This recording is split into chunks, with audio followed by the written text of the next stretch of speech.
علیکم ورحمۃ اللہ۔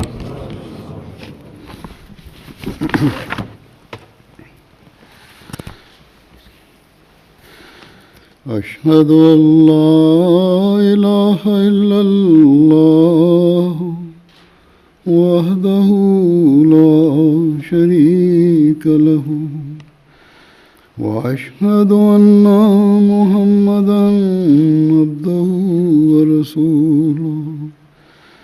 اما بعد فاعوذ باللہ من الشیطان الرجیم۔ بسم اللہ الرحمن الرحیم۔ الحمد للہ رب العالمین الرحمن الرحیم مالک یوم الدین۔ إياك نعبد وإياك نستعين اهدنا الصراط المستقيم صراط الذين أنعمت عليهم غير المغضوب عليهم ولا الضالين۔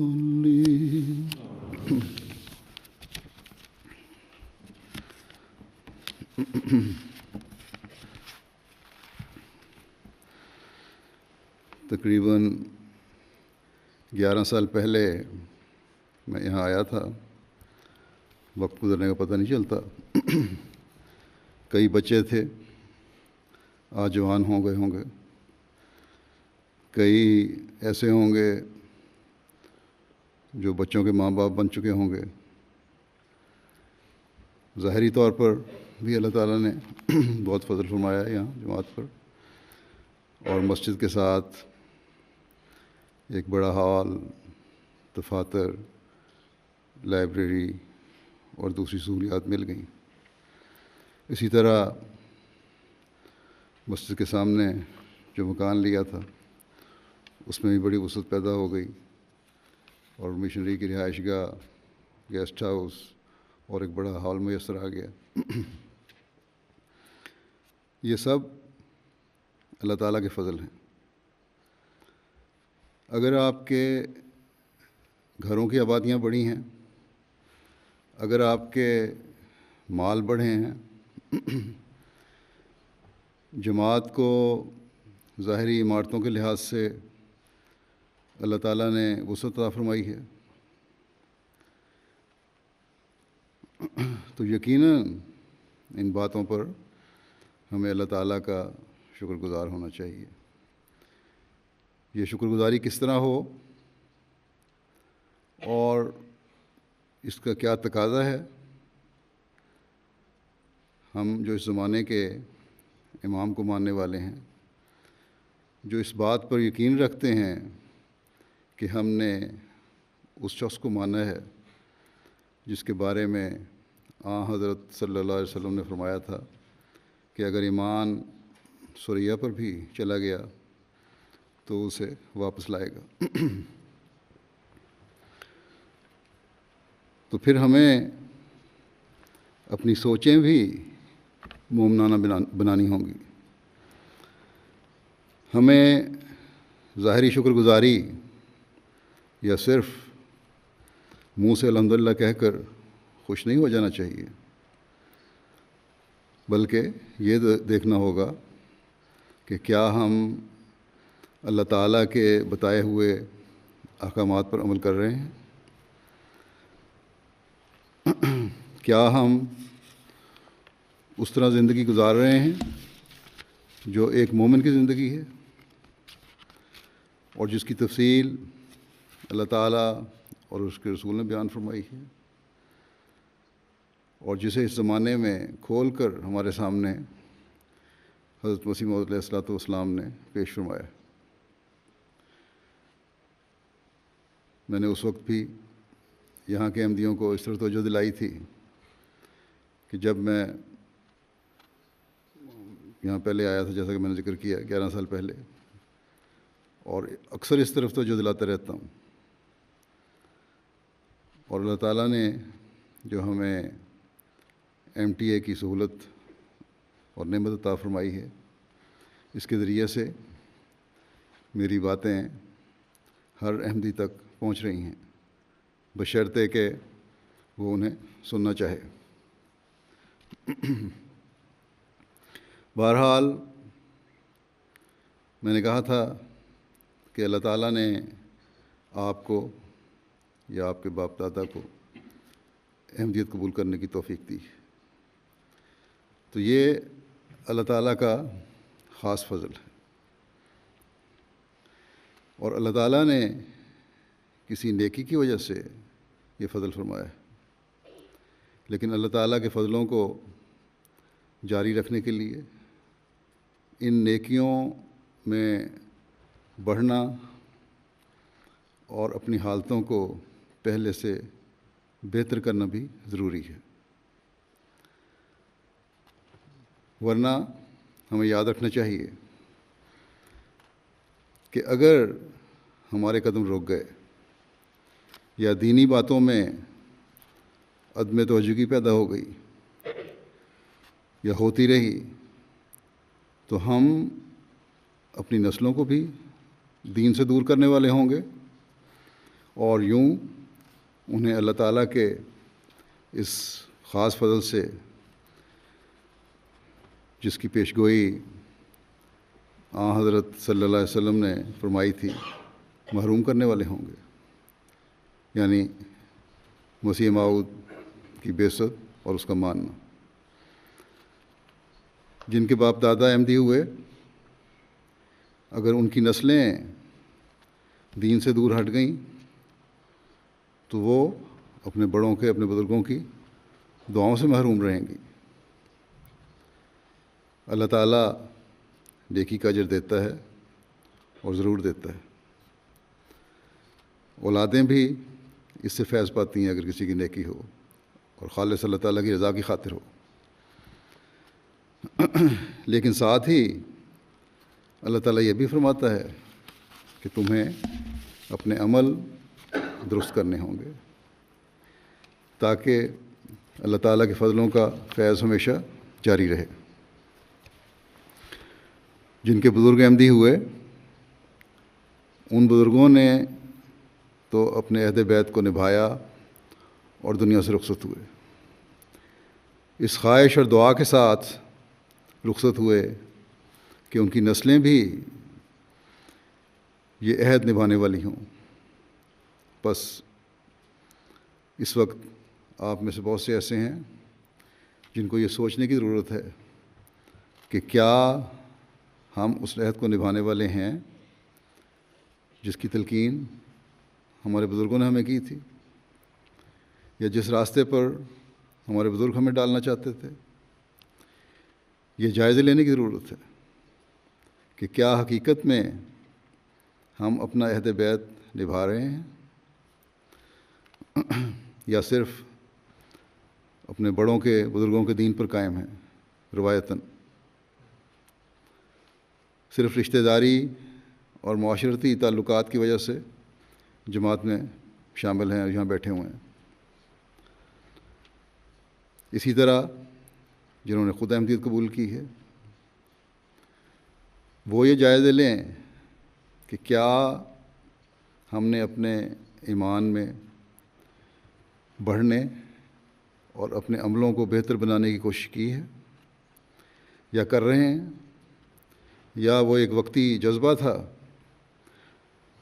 جس کی وجہ سے احمدیت کو قبول کر لیا، کسی بات سے متاثر ہو کر احمدیت قبول کر لی اور ابھی تک وہیں کھڑے ہیں جہاں پہلے دن تھے. فائدہ تو ہمیں تبھی ہوگا جب ہمارا قدم، بلکہ ہر قدم ترقی کی طرف بڑھ رہا ہوگا. جو ترقی یافتہ ملکوں میں ہجرت کر کے آئے ہیں ان ممالک میں، انہیں مسلسل یہ دیکھنے کی ضرورت ہے کہ کہیں بہتر حالات نے انہیں دین سے دور تو نہیں کر دیا؟ یورپ کی ترقی سے متاثر ہو کر دین کو بھول تو نہیں گئے؟ اللہ تعالیٰ کے فضل سے یہاں کوسوو، مشرقی یورپ سے آئے ہوئے بھی بہت سے لوگ ہیں جنہوں نے احمدیت قبول کی ہے۔ حضرت صلی اللہ علیہ وسلم کے غلام صادق کو ماننا ہے۔ انہیں بھی یاد رکھنا چاہیے کہ ان پر اللہ تعالیٰ نے بڑا فضل فرمایا۔ غرض کہ یہاں مختلف قسم کے لوگ ہیں، ہر طبقے اور ہر قسم کے لوگوں کو جو احمدیت میں شامل ہوئے، چاہے پیدائشی ہیں، چاہے بعد میں بیعت کر کے آنے والے ہیں، چاہے ہجرت کر کے آنے والے ہیں یا یہاں کے رہنے والے ہیں، سب کو ان باتوں میں غور کرنا ہوگا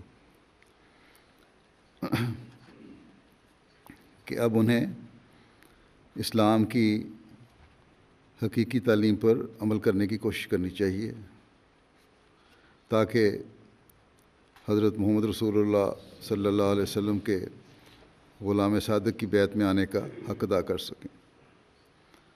بس جیسا کہ میں نے پہلے کہا، پیدائشی احمدی ہوں، پرانے احمدی ہوں یا نئے آنے والے احمدی ہوں، ہر احمدی عورت اور مرد کو یہ جائزہ لینے کی ضرورت ہے کہ کیا وہ بیعت کا حق ادا کر رہے ہیں یا حق ادا کرنے کی کوشش کر رہے ہیں، کیا ہم پر جو ذمہ داریاں حضرت مسیح موعود علیہ السلام نے ڈالی ہیں انہیں ادا کرنے کی کوشش کر رہے ہیں، کیا اپنی حالتوں کو حضرت مسیح موعود علیہ السلام کی تعلیم کے مطابق ڈھالنے کی کوشش کر رہے ہیں، کیا ہم اپنے بچوں کی اس رنگ میں تربیت کرنے کی کوشش کر رہے ہیں کہ ان میں دین کو دنیا پر مقدم کرنے کا شعور ابتدا سے ہی پیدا ہو جائے؟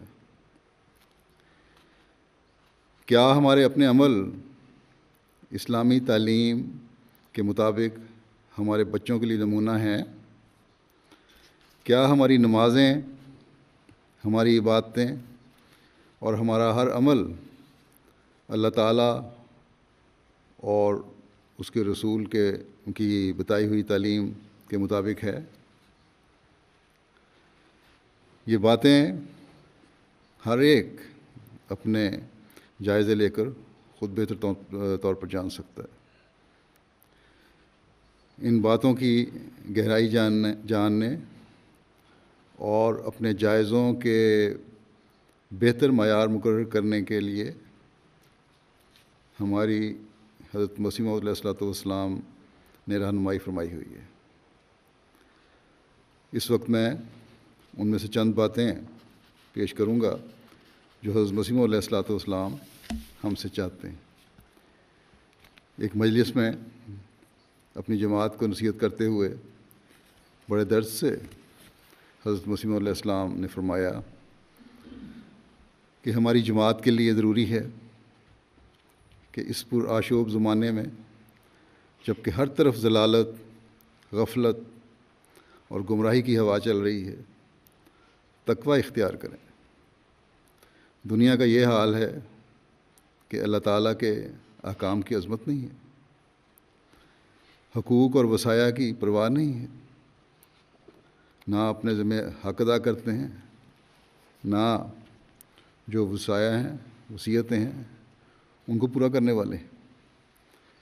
دنیا اور اس کے کاموں میں حد سے زیادہ انہماک ہے۔ ذرا سا نقصان دنیا کا ہوتا دیکھ کر دین کے حصے کو ترک کر دیتے ہیں۔ اس وقت دین مقدم کے بجائے دنیا مقدم ہو جاتی ہے، دنیا کو نقصان کو بچانے کی کوشش کرتے ہیں، چاہے دین بے شک چلا جائے۔ اب فرماتے ہیں اور اللہ تعالیٰ کے حقوق ضائع کر دیتے ہیں۔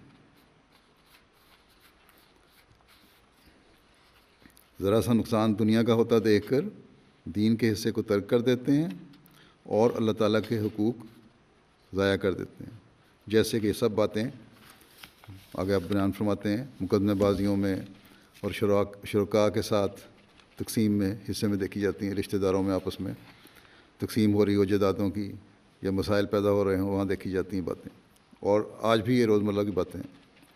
پھر فرمایا کہ لالچ کی نیت سے ایک دوسرے سے پیش آتے ہیں، نفسانی جذبات کے مقابلے میں بہت کمزور واقع ہوئے ہیں۔ اس وقت تک کہ خدا نے ان کو کمزور کر رکھا ہے، گناہ کی جرات نہیں کرتے، مگر جب ذرا کمزوری رفع ہوئی اور گناہ کا موقع ملا تو جھٹ اس کے مرتکب ہوتے ہیں۔ اگر گناہوں سے بچے ہوئے ہیں تو اس لیے نہیں کہ نیکی غالب ہے، اس لیے کہ جرات نہیں ہے، خوف ہے بعض چیزوں کا۔ اگر جب وہ خوف دور ہو جاتا ہے تو پھر گناہ کرنے لگ جاتے ہیں۔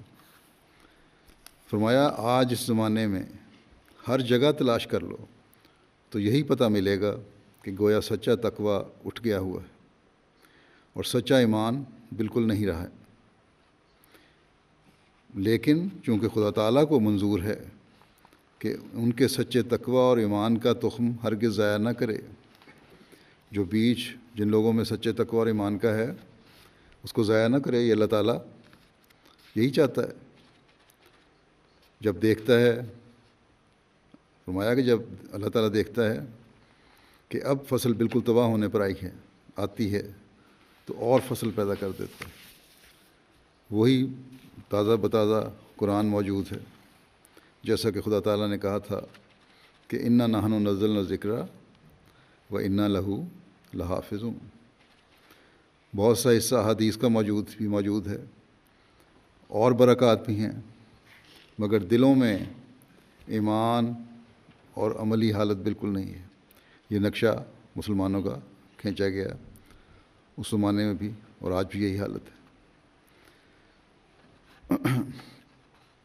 خدا تعالیٰ نے، آپ فرماتے ہیں، خدا تعالیٰ نے مجھے اسی لیے مبعوث کیا ہے کہ یہ باتیں پھر پیدا ہوں۔ خدا نے جب دیکھا کہ میدان خالی ہے تو اس کی الوہیت کے تقاضا نے ہرگز پسند نہ کیا کہ یہ میدان خالی رہے۔ اللہ تعالیٰ کی الوہیت یہ چاہتی تھی کہ یہ نیکیاں اور تقوی سے خالی ہو رہا ہے، دل خالی ہو رہے ہیں لوگوں کے، تو اللہ تعالیٰ نے انسانی ہمدردی کے تقاضے کے طور پر کو سامنے رکھتے ہوئے یہ پسند نہ کیا کہ یہ میدان خالی رہے اور لوگ ایسے، فرمایا کہ اور لوگ ایسے ہی دور رہیں۔ اس لیے اب ان کے مقابلے میں خدا تعالیٰ ایک نئی قوم زندوں کی پیدا کرنا چاہتا ہے، اور اسی لیے ہماری تبلیغ ہے کہ تقوی کی زندگی حاصل ہو جاوے۔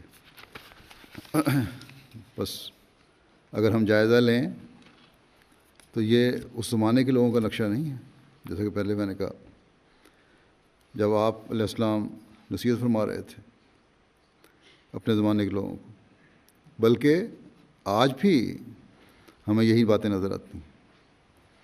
کتنے ہیں ہم میں سے جو اللہ تعالیٰ کے حکموں کو اپنے اوپر لاگو کرنے والے ہیں، دوسروں کو تو چھوڑیں، ہم جو آپ کی بیعت میں شامل ہونے کا دعویٰ کرتے ہیں، ہم میں سے کتنے ہیں؟ یہ جائزہ لینے کی ضرورت ہے۔ اللہ تعالیٰ فرماتا ہے کہ میں نے جنوں اور انسانوں کو عبادت کے لیے پیدا کیے، کیا ہم اپنے دنیاوی کاموں کو اپنی عبادت پر قربان کرتے ہیں یا اس کے الٹ ہے، یا ہماری عبادتیں ہمارے دنیاوی کاموں پر قربان ہو رہی ہیں؟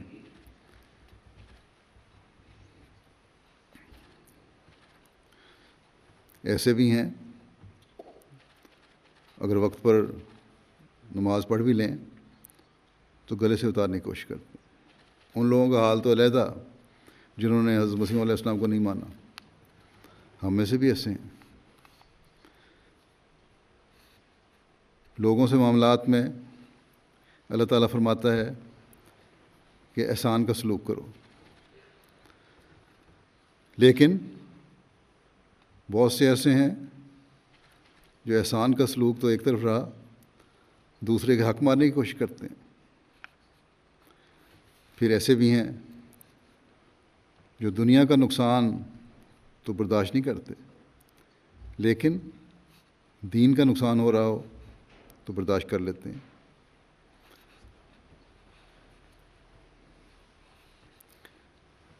کتنے ہی ہم میں سے ایسے ہیں جو جذبات پر کنٹرول نہیں رکھتے، ذرا سی بات پہ بھڑک جاتے ہیں۔ اگر غیر یہ کریں تو ہم کہہ سکتے ہیں کہ جاہل ہیں یہ لوگ، لیکن اگر ہم میں سے کوئی ایسا کرے تو بہرحال یہ قابل افسوس بات ہے۔ بس ہر کوئی خود ان باتوں میں اپنا جائزہ لے سکتا ہے، اور حضرت مسیح علیہ السلام کے یہ الفاظ ہمیں ہمیشہ سامنے رکھنے چاہیے کہ اللہ تعالیٰ ایک نئی قوم زندوں کی پیدا کرنا چاہتا ہے، بس ہم نے ان زندوں میں شامل ہونے کے لیے بیعت کی ہے۔ اس لیے اس کا حق ادا کرنے کے لیے آپ کی باتوں پر ہمیں توجہ دینی ہوگی تاکہ زندوں کی قوم میں شامل ہو سکیں۔ پھر اس بات کی طرف توجہ دلاتے ہوئے کہ ہدایت مجاہدہ اور تقوی پر منحصر ہے۔ جب تک تقوی پیدا نہ ہو، جب تک انسان کوشش نہ کرے، جب تک اپنے آپ کو تکلیف میں ڈال کر دین کی خاطر ہر قربانی کے لیے تیار نہ ہو، اس وقت تک حقیقی ہدایت نہیں پا سکتا۔ اس بارے میں حضرت مسیح علیہ السلام فرماتے ہیں، جو شخص محض اللہ تعالیٰ سے ڈر کر اس کی راہ کی تلاش میں کوشش کرتا ہے اور اس امر کی گرہ کشائی کے لیے دعا کرتا ہے کہ تو کرتا ہے، تو اللہ تعالیٰ اپنے قانون والذین جاہدوا فینا لنہدینہم سبلنا، یعنی جو لوگ ہم میں سے ہو کر کوشش کرتے ہیں ہم اپنی راہیں ان کو دکھاتے ہیں کہ موافق خود ہاتھ پکڑ کر راہ دکھا دیتا ہے۔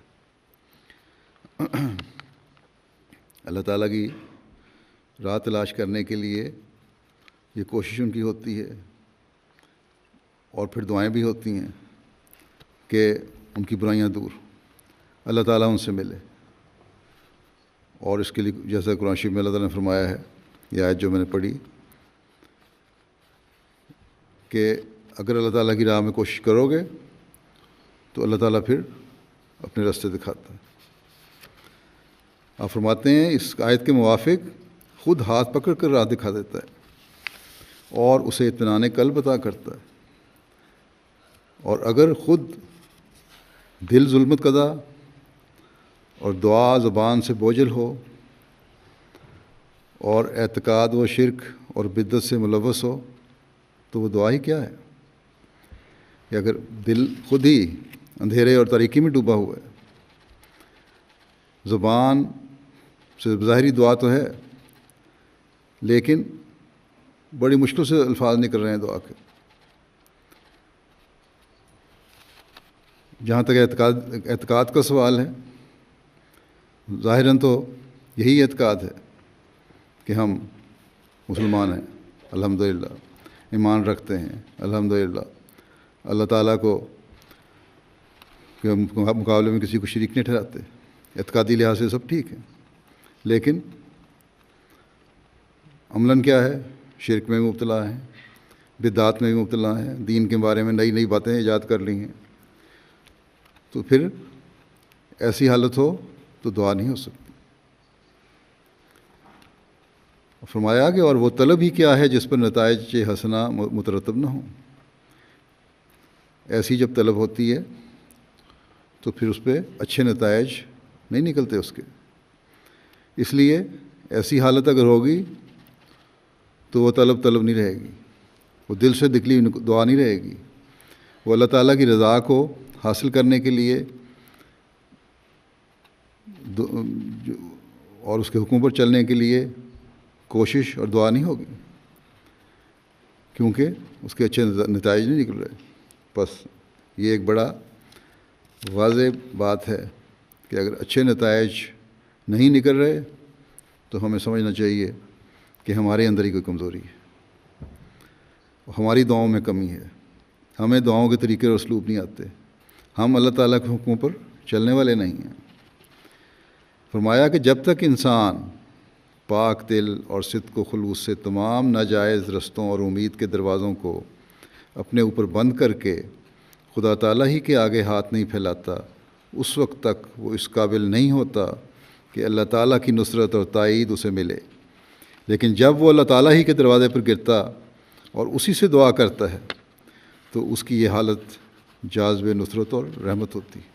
پھر جب ایسی حالت ہو جائے، بے نفس ہو کر انسان، بے غرض ہو کر انسان اللہ تعالیٰ کے دروازے پر گرے، اس کے در پر گرے، اس سے دعا کرے، تو پھر ایسی حالت ہوتی ہے جو اللہ تعالیٰ کی مدد اور تائید اور نصرت کو جذب کرتی ہے، اس کو حاصل کرتی ہے اور باعث رحمت ہوتی ہے۔ اللہ تعالیٰ کے فضلوں کو حاصل کرنے والا ہوتا ہے انسان۔ فرمایا خدا تعالیٰ آسمان سے انسان کے دل کے کونوں میں جھانکتا ہے۔ یہ نہ سمجھو کہ اللہ تعالیٰ غافل ہے۔ اللہ تعالیٰ آسمان پہ بیٹھا انسان کے دل کے کونوں تک سے واقف ہے۔ اگر کسی کونے میں بھی کسی قسم کی ظلمت یا شرک و بدعت کا کوئی حصہ ہوتا ہے تو اس کی دعاؤں اور عبادتوں کو اس کے منہ پر الٹا مارتا ہے۔ بس دل کو ہر لحاظ سے پاک کرنے کی کوشش کرنی چاہیے، کہیں بھی دل کے اندر اندھیرا نہ ہو، کہیں بھی کسی قسم کے شرک کا پہلو نہ ہو، کہیں بھی کسی قسم کی بدعت کا خیال دل میں پیدا نہ ہو۔ اگر ایسا ہو تو پھر عبادتیں نہیں رہتی، اللہ تعالیٰ ان کو قبول نہیں کرتا۔ فرمایا اس کے منہ پر الٹا مارتا ہے۔ اور اگر دیکھتا ہے کہ اس کا دل ہر قسم کی نفسانی اغراض اور ظلمت سے پاک اور صاف ہے تو اس کے واسطے رحمت کے دروازے کھولتا ہے اور اسے اپنے سائے میں لے کر اس کی پرورش کا خود ذمہ لیتا ہے۔ اور جب دل پاک ہو جاتا ہے، اللہ تعالیٰ کی رضا کی خاطر انسان سب کچھ کر رہا ہو، تو پھر اللہ تعالیٰ اس کی ہر قسم کی پرورش، اس کی ضروریات کا خود ذمہ دار ہو جاتا ہے۔ بس ایک حقیقی احمدی کو اپنے دل کو ہر قسم کے شرک اور بدعات سے پاک کرنا ہوگا۔ وہ لوگ جو کہتے ہیں کہ ہم نے بہت دعائیں کیں، بہت لمبی دعائیں کیں، بڑی دعائیں کیں اور قبول نہیں ہوئیں، اپنے دلوں کو ٹٹولیں،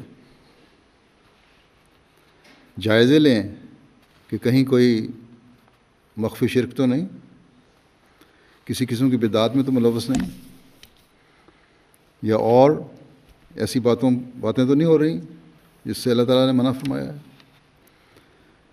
پھر ایک جگہ یہ وضاحت فرماتے ہوئے کہ تقویٰ کا قیام ہی اس جماعت کے قائم کرنے کا مقصد ہے۔ سیدنا حضرت اقدس مسیح علیہ السلام فرماتے ہیں کہ اس سلسلے سے خدا نے یہی چاہا ہے اور اس نے مجھ پر ظاہر کیا ہے کہ تقویٰ کم ہو گیا ہے۔ یہ سلسلہ قائم کرنے کا مقصد ہی تقویٰ کا قیام ہے۔ یہ بات ذہن میں رکھنی چاہیے ہر ایک کو۔ فرمایا بعض تو کھلے طور پر بے حیائیوں میں گرفتار ہیں اور فسق و فجور کی زندگی بسر کرتے ہیں، اور بعض ایسے ہیں جو ایک قسم کی ناپاکی کی ملونی اپنے اعمال کے ساتھ رکھتے ہیں، مگر انہیں نہیں معلوم کہ اگر اچھے کھانے میں تھوڑا سا زہر پڑ جاوے تو وہ سارا زہریلا ہو جاتا ہے۔ ہم میں سے بہت سے ہیں نیکیاں کرتے ہیں، لیکن بعض ایسی برائیاں میں ملوث ہیں جو ہماری نیکیوں کھا رہی ہیں۔ فرمایا کہ اچھا کھانا ہو، اچھی چیز ہو، معمولی سا زہر بھی اسے زہریلا کر دیتا ہے۔ اور فرمایا کہ اور بعض ایسے ہیں جو چھوٹے چھوٹے گناہ، ریاکاری وغیرہ جن کی شاخیں باریک ہوتی ہیں، ان میں مبتلا ہو جاتے ہیں۔ اب اللہ تعالیٰ نے ارادہ کیا ہے کہ وہ دنیا کو تقوی اور طہارت کی زندگی کا نمونہ دکھائے۔ اسی غرض کے لیے اس نے سلسلہ قائم کیا ہے۔ وہ تطہیر چاہتا ہے اور ایک پاک جماعت بنانا اس کا منشا ہے۔ فرمایا کہ نمونہ دکھانا ہے تقوی اور طہارت کا۔ اب ہمیں اپنے جائزے لینے کی ضرورت ہے کہ کیا ہماری اپنی حالتیں ایسی ہیں کہ ہم اب خود تقوی اور طہارت کا نمونہ بن سکیں اور دوسرے ہم سے سبق سیکھیں۔ بس یہ جائزے خود ہم اپنی حالتوں سے لے سکتے ہیں۔ پھر اس بات کو بیان کرتے ہوئے کہ آپ اپنی جماعت کو کس طرح دیکھنا چاہتے ہیں، آپ فرماتے ہیں کہ اس سلسلے کو اللہ تعالیٰ نے خود اپنے ہاتھ سے قائم کیا ہے، اور اس پر بھی ہم دیکھتے ہیں کہ بہت سے لوگ آتے ہیں اور وہ صاحب اغراض ہوتے ہیں۔ اللہ تعالیٰ نے تو اپنے ہاتھ سے اس لیے قائم کیا کہ تقوی پر چلنے والوں کو کی جماعت قائم کرے، اپنی ہی نفسوں کی اصلاح کرنے والوں کی جماعت قائم کرے۔ لیکن فرمایا کہ اس کے باوجود ایسے لوگ بھی آ جاتے ہیں ہمارے پاس جو ان کی اپنی غرض ہوتی ہے، نیکی اور تقوی کا حصول ان کی غرض نہیں ہوتی، بلکہ ان کے کچھ خود ذاتی مفاد ہوتے ہیں جس کی وجہ سے وہ آ جاتے ہیں۔ فرمایا کہ اگر اغراض پورے ہو گئے تو خیر، ورنہ کدھر کا دین اور کدھر کا ایمان، پھر چھوڑ کے چلے گئے، پھر ایمان کوئی نہیں رہا۔ لیکن اگر اس کے مقابلے میں فرمایا کہ صحابہ کی زندگی میں نظر کی جائے تو ان میں ایک بھی ایسا واقعہ نظر نہیں آتا، انہوں نے کبھی ایسا نہیں کیا۔ ہماری بیعت تو بیعت توبہ ہی ہے، بیعت جو حضرت مسیح علیہ السلام سے ہم نے کرتے ہیں وہ تو توبہ کی بیعت ہی ہے کہ اپنے گناہوں سے توبہ کرتے ہیں اور آئندہ نیکیوں پر قائم رہنے کی اللہ تعالیٰ سے دعا مانگتے ہیں۔ لیکن فرمایا کہ ان لوگوں کی بیعت یعنی صحابہ کی بیعت تو سر کٹانے کی بیعت تھی، انہوں نے جو بیعت کی وہ تو سر کٹوانے کی بیعت تھی۔ اس زمانے میں تو تلوار کا جہاد تھا اور اس کے لیے ہر وقت ہر اختیار تھا۔ ایک طرف بیعت کرتے تھے اور دوسری طرف اپنے سارے مال و متاع، عزت و آبرو اور جان و مال سے دستکش ہو جاتے تھے، سب کچھ چھوڑ دیتے تھے، گویا کسی چیز کے بھی مالک نہیں ہیں۔ اور اسی طرح پر ان کی کل امیدیں دنیا سے منقطع ہو جاتی تھیں، ہر قسم کی عزت اور عظمت اور جاہ و حشمت کے حصول کے ارادے ختم ہو جاتے تھے۔ ان کا اپنا کچھ نہیں تھا، نہ ان کو اپنی ذات کی عزت کا پرواہ تھی، نہ کسی عظمت کی خواہش تھی، نہ کسی بڑے عہدے کی خواہش تھی۔ صرف غرض تھی تو یہ کہ ہم اسلام کی خاطر جان، مال، وقت اور عزت قربان کرنے کے لیے ہر وقت تیار رہیں۔ یہ عہد ہم آج بھی کرتے ہیں، لیکن ایسے بھی ہیں، عہدیداروں میں سے بھی ہیں جو عہدوں کی خواہش رکھتے ہیں کہ شاید محدود طور پر ہی کچھ نہ کچھ جاہ و حشمت کا وہاں سے اظہار ہو جاتا ہے۔ عہدے اگر ملتے ہیں تو بجائے اس کے کہ اللہ تعالیٰ کا شکر گزار ہوں اور پہلے سے بڑھ کر دین کی خدمت کا جذبہ ان میں پیدا ہو، اس طرف توجہ نہیں ہوتی اور صرف اپنے عہدوں کا زوم ہوتا ہے۔ بس عہدیداروں کو بھی اس طرف توجہ دینی چاہیے۔ فرمایا کس کو یہ خیال تھا کہ ہم بادشاہ بنیں گے؟ صحابہ میں سے کس کو یہ خیال تھا کہ بادشاہ بنیں گے یا کسی ملک کے فاتح ہو جائیں گے؟ عربوں کی جو حالت تھی، کسی کو خیال آ سکتا تھا؟ بالکل نہیں۔ یہ باتیں ان کے وہم و گمان میں بھی نہ تھیں، بلکہ وہ تو ہر قسم کی امیدوں سے الگ ہو جاتے تھے اور ہر وقت خدا تعالیٰ کی راہ میں ہر دکھ اور مصیبت کو لذت کے ساتھ برداشت کرنے کو تیار ہو جاتے تھے۔ جاہ و حشمت نہیں چاہتے تھے، وہ عہدے نہیں چاہتے تھے، وہ عظمت نہیں چاہتے تھے، وہ عزت نہیں چاہتے تھے، وہ تو قربانی چاہتے تھے، اور اسی میں ان کے لیے لذت تھی، اسی میں ان کو مزہ آتا تھا۔ فرمایا کہ یہاں تک کہ جان تک دینے کو آمادہ رہتے تھے. ان کی اپنی تو یہی حالت تھی کہ وہ اس دنیا سے بالکل الگ اور منقطع تھے، لیکن یہ الگ امر ہے کہ اللہ تعالیٰ نے ان پر اپنی عنایت کی اور ان کو نوازا. وہ تو ہر قربانی کے لیے تیار تھے، لیکن اللہ تعالیٰ نے اپنا فضل فرمایا اور اپنی عنایت سے ان کو اتنا نوازا، اور ان کو جنہوں نے اس راہ میں اپنا سب کچھ قربان کر دیا تھا، ہزار چند کر دیا، کئی گنا اور ہزاروں گنا کر دیا. پھر بڑے درد سے ہمیں ہمارے اخلاق کے بہتر ہونے، نیکیوں پر قائم ہونے، برائیوں کو ترک کرنے کی طرف توجہ دلاتے ہوئے آپ فرماتے ہیں کہ جو شخص اپنے ہمسائے کو اپنے اخلاق میں تبدیلی دکھاتا ہے کہ پہلے کیا تھا اور اب کیا ہے، وہ گویا ایک کرامت دکھاتا ہے.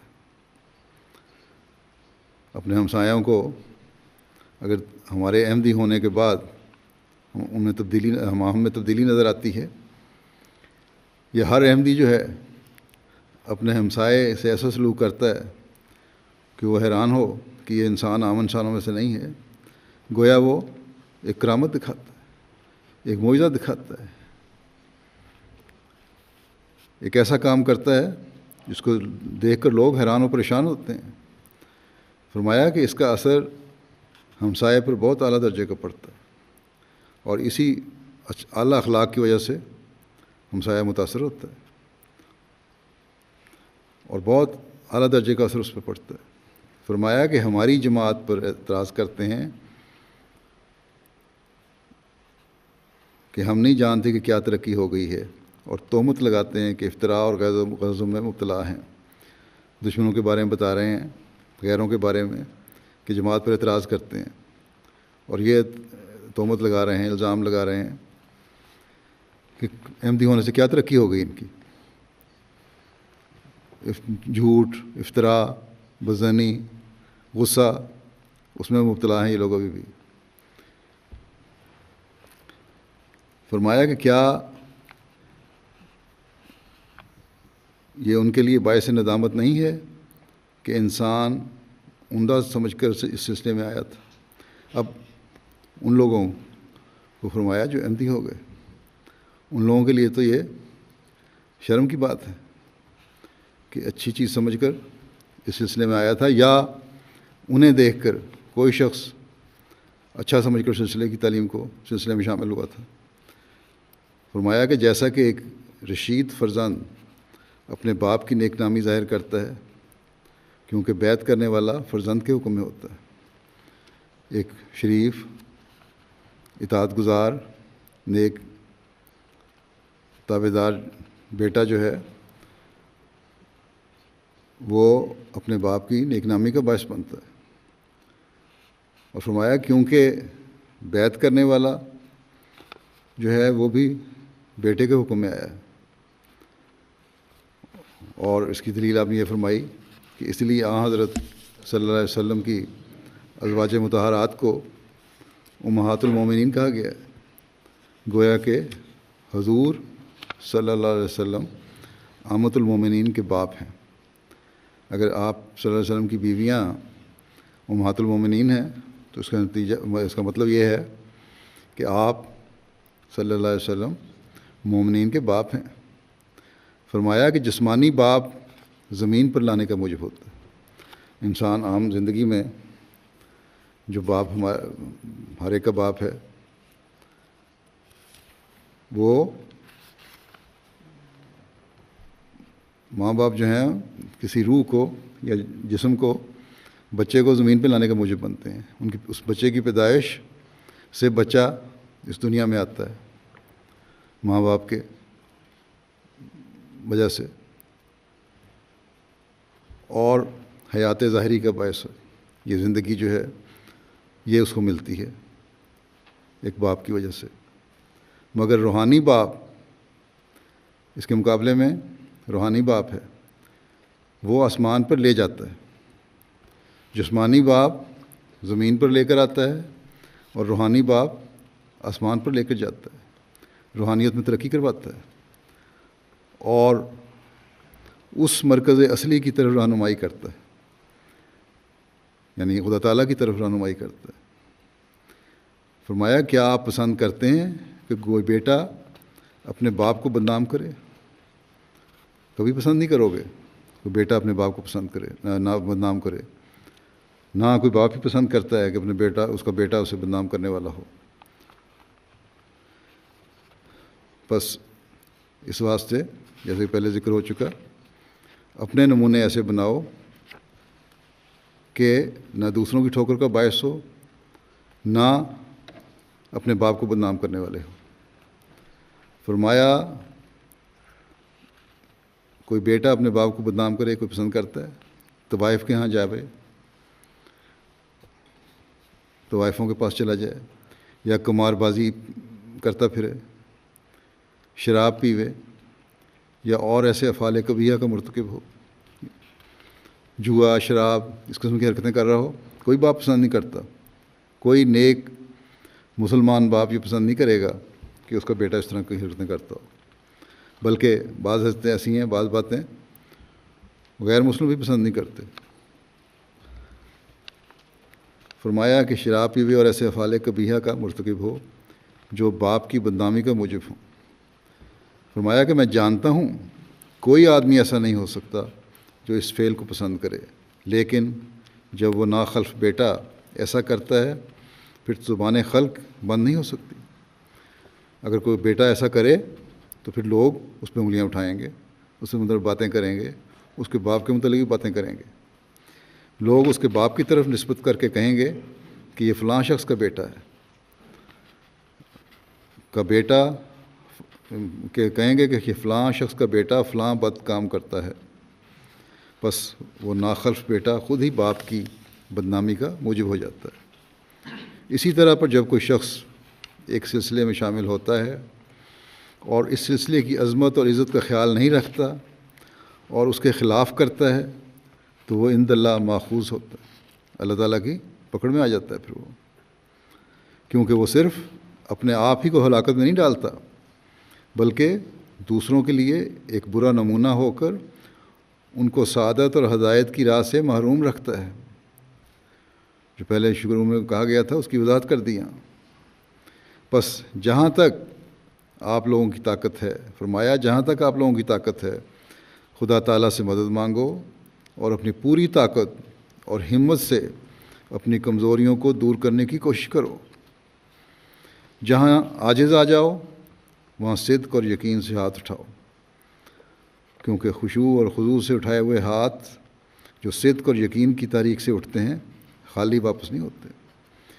کوشش کرو، اپنی کوششیں کامیاب نہ ہوں، سمجھو یہ نہ سمجھو کہ بس اب کچھ نہیں ہو سکتا۔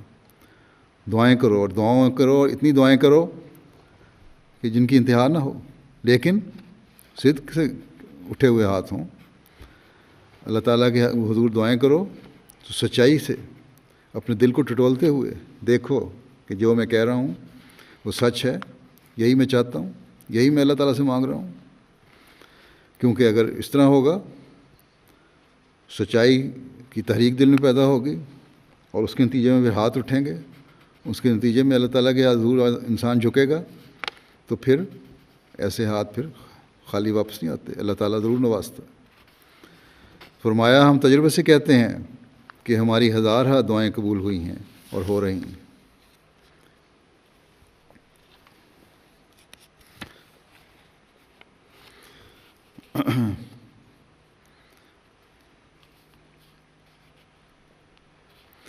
پھر فرمایا کہ یہ ایک یقینی بات ہے، اگر کوئی شخص اپنے اندر اپنے ابنائے جنس کے لیے ہمدردی کا جوش نہیں پاتا وہ بخیل ہے۔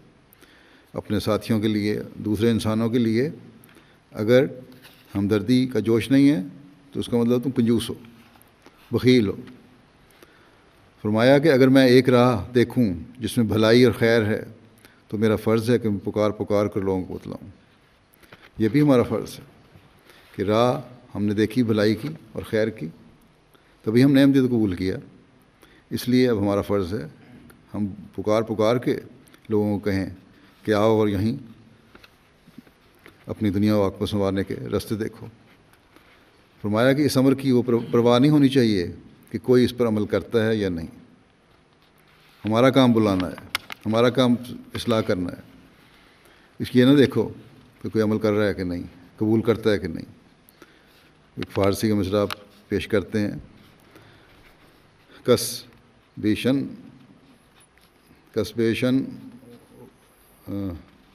کسبیشن ود یا نشنوت من گفتگوئے میں کنم، کہ کوئی سنے یا نہ سنے میں تو کہتا ہی رہوں گا یا نصیحت کرتا ہی رہوں گا.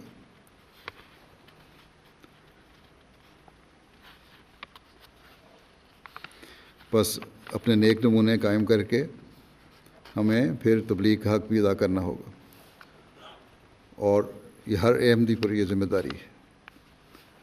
اس طرف ہمیں توجہ دینی چاہیے. آخر ایک وقت آئے گا کہ لوگ سنیں گے بھی، لیکن جیسا کہ حضرت مسیح علیہ السلام نے فرمایا ہے کہ اگر کوئی نہیں بھی سنتا تب بھی ہمیں پیغام پہنچاتے رہنا چاہیے.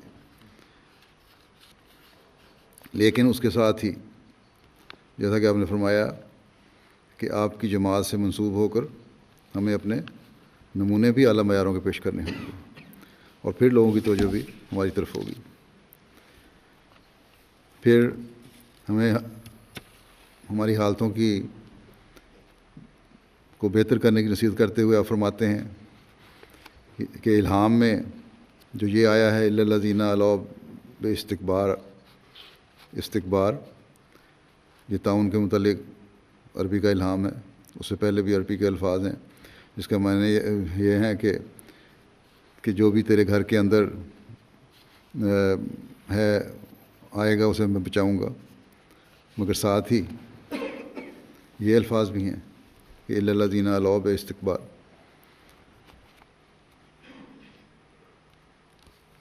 یعنی وہ لوگ جو اپنے آپ کو اونچا سمجھتے ہیں.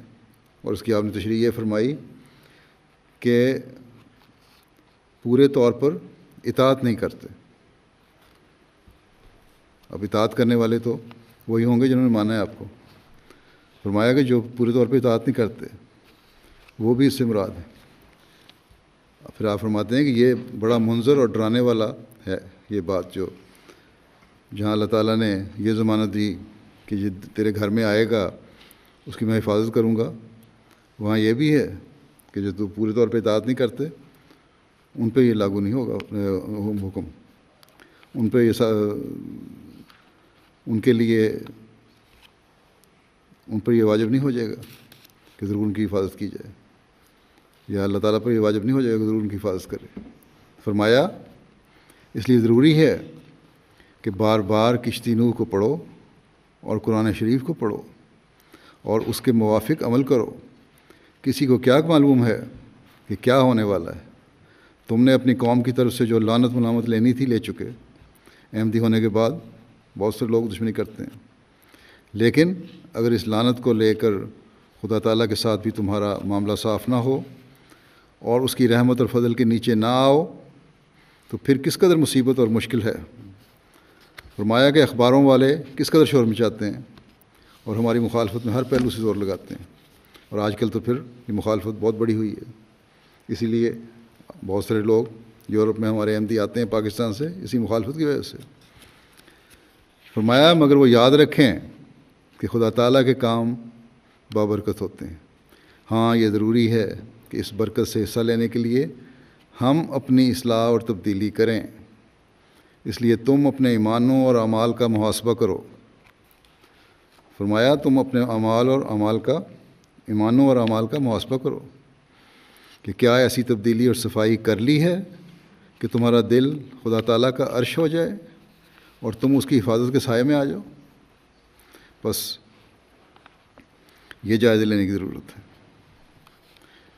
نئے احمدی ہیں یا پرانے ہیں، حضرت مسیح علیہ السلام کو مان کر جب تک ہم اپنی عملی اصلاح نہیں کریں گے ان برکات سے فیض نہیں پا سکتے جو حضرت مسیح علیہ السلام کی بیعت میں آنے سے ملنی ہے، اور نہ ہی ہم خدا تعالیٰ کی حفاظت کے سائے میں آ سکتے ہیں. ایمان کے لیے فرمایا کہ ایمان کے لیے خشوع کی حالت مثل بیج کے ہے، اور پھر لغو باتوں کے چھوڑنے سے ایمان اپنا نرم نرم سبزہ نکالتا ہے۔ عاجزی پیدا کرنا، خشوع پیدا کرنا، یہ ایمان کے بیج کی حالت ہے۔ اور پھر ایمان اپنا جب یہ پیدا ہو جائے اور لغو باتیں چھوڑ دے انسان، خشوع پیدا ہو جائے اور لغو باتوں کو بھی چھوڑ دو، تو ایمان پھر اپنا جس طرح پودا اگتا ہے نرم نرم سا، سبزی باہر نکلنی شروع ہوتی ہے۔ اور پھر فرمایا کہ مال بطور زکوٰۃ دینے سے ایمانی درخت کی ٹہنیاں نکل آتی ہیں۔ پھر جو مالی قربانیاں کرتے ہیں، زکوٰۃ دیتے ہیں، اللہ تعالیٰ کی راہ میں خرچ کرتے ہیں، وہ اس پودے کو بڑھاتی ہیں مزید، اور اس کی ٹہنیاں نکلنی شروع ہو جاتی ہیں، جو اس کو اس قدر مضبوط کرتی ہیں، جو اس کو کسی قدر مضبوط کرتی ہیں، کچھ تھوڑا سا مضبوط ہو جاتا ہے درخت۔ پھر فرمایا کہ شہوات نفسانیہ کا مقابلہ کرنے سے ان ٹہنیوں میں خوب مضبوطی اور سختی پیدا ہو جاتی ہے۔ اور جب انسان کے دل میں شہوات پیدا ہوتی ہیں، گندی خواہشات پیدا ہوتی ہیں، نفس کی خواہشات پیدا ہوتی ہیں، برائیوں کی طرف توجہ پیدا ہوتی ہے، اور ان کا مقابلہ انسان کرتا ہے اور ان کو دبا دیتا ہے، نہ کہ ان کو کرنے لگ جائے۔ جب ایسی حالت ہو، جب ان کو دباتے ہو، تو پھر یہ جو ٹہنیاں نکلی ہوتی ہیں درخت کی، ان میں سختی اور مضبوطی پیدا ہو جاتی ہے اس سے، جب انسان اپنے نفس کو مارتا ہے۔ اور پھر فرمایا کہ اپنے عہد اور ایمانتوں کی تمام شاخوں کی محافظت کرنے سے درخت ایمان کا اپنے مضبوط تنے پر کھڑا ہو جاتا ہے۔ پھر جو اپنے عہد کیے ہیں، جو آپ کے سپرد مانتے ہیں، ان کی اگر حفاظت کرو صحیح طرح، ہر ایک نے عہد کیا ہے کہ میں دین کو دنیا پہ مقدم رکھوں گا۔ خدام الانبیاء میں بھی عہد دہرایا جاتا ہے، انصار اللہ میں بھی عہد دہرایا جاتا ہے، لجنہ میں بھی عہد دہرایا جاتا ہے، جماعت بھی بیعت کے وقت یہ عہد لیتی ہے۔ تو اگر عہد کی حفاظت کرو گے، اور اپنی ایمانتیں جو تمہارے سپرد ہیں، ایمانتیں کیا ہیں؟ عہدے دار ہیں، ان کے سپرد عہدوں کی ایمانتیں ہیں۔ عام احمدی ہے، اس کے سپرد امانت ہے کہ وہ احمدیت کا صحیح نمونہ بن کے دکھائے اور کسی کے لیے ٹھوکر کا باعث نہ ہو۔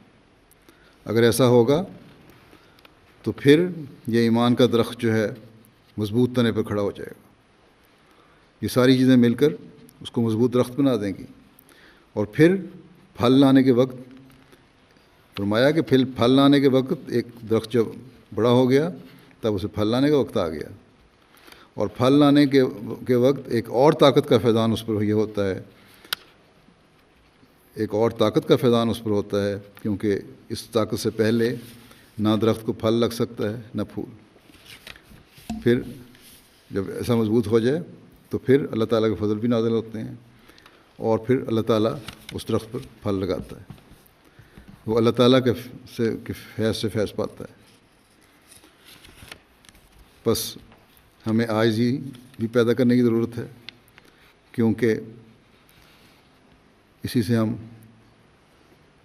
نفس کی قربانی کا حق ادا کر سکتے ہیں، اپنے ایمان میں ترقی کر سکتے ہیں۔ لغویات جنہوں نے آج کل ہمیں گھیرا ہوا ہے اور ہر گھر میں موجود ہیں ٹی وی اور انٹرنیٹ کی صورت میں، ان سے بچ سکتے ہیں، اور ان سے بچنا ضروری ہے اپنے ایمان میں ترقی کے لیے۔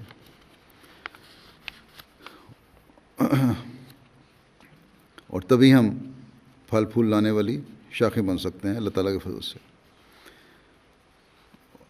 اور اپنی بھی اور اپنی نسلوں کی بھی دنیا و آخرت سنوارنے والے بن سکتے ہیں۔ ایک موقع پر آپ نے سلسلے کے روشن مستقبل کے بارے میں خبر دیتے ہوئے فرمایا کہ یہ زمانہ بھی روحانی لڑائی کا ہے، شیطان کے ساتھ جنگ شروع ہے۔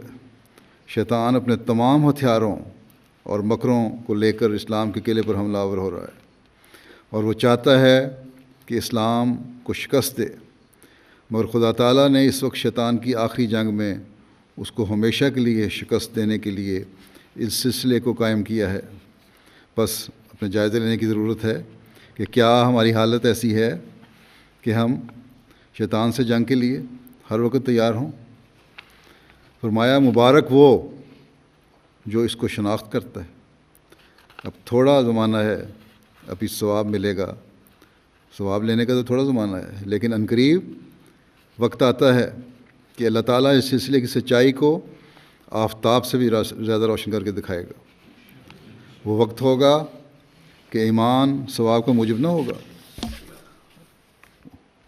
جب سورج کی طرح روشن ہو جائے گا تو اس وقت تو ایمان لوگ لائیں گے ہی، لیکن وہ ثواب کا موجب نہیں ہوگا،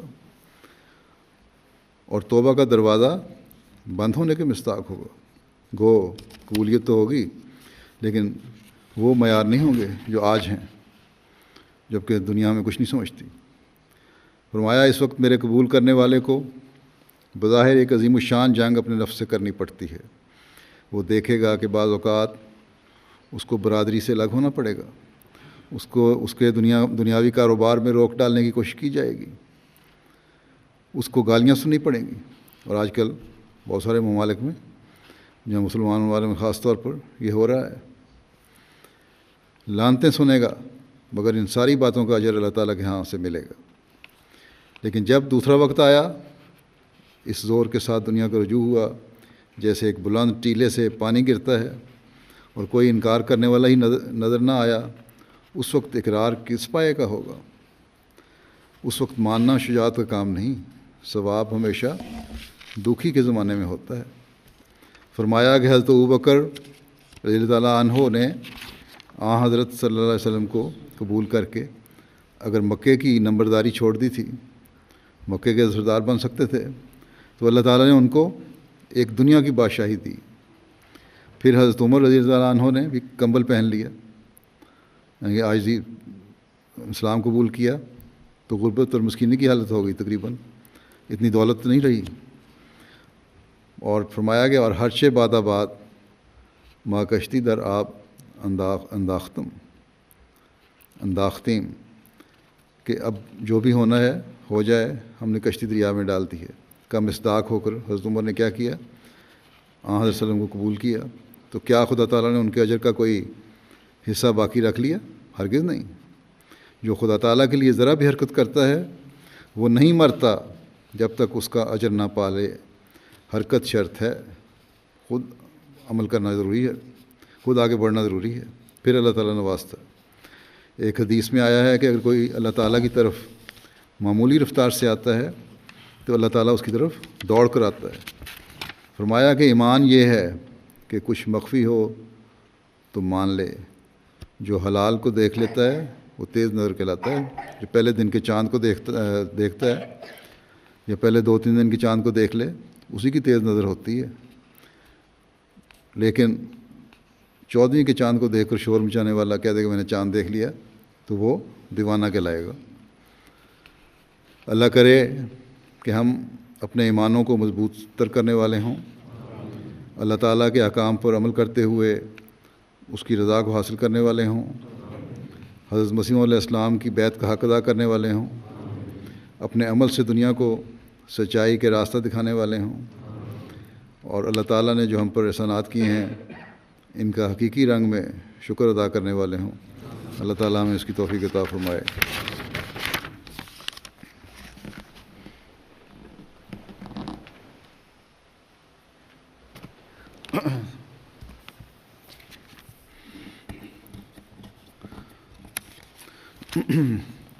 الحمد لله نحمده ونستعينه ونستغفره ونؤمن به ونتوكل عليه ونعوذ بالله من شرور أنفسنا ومن سيئات أعمالنا من يهده الله فلا مضل له ومن يضلل فلا هادي له ونشهد أن لا إله إلا الله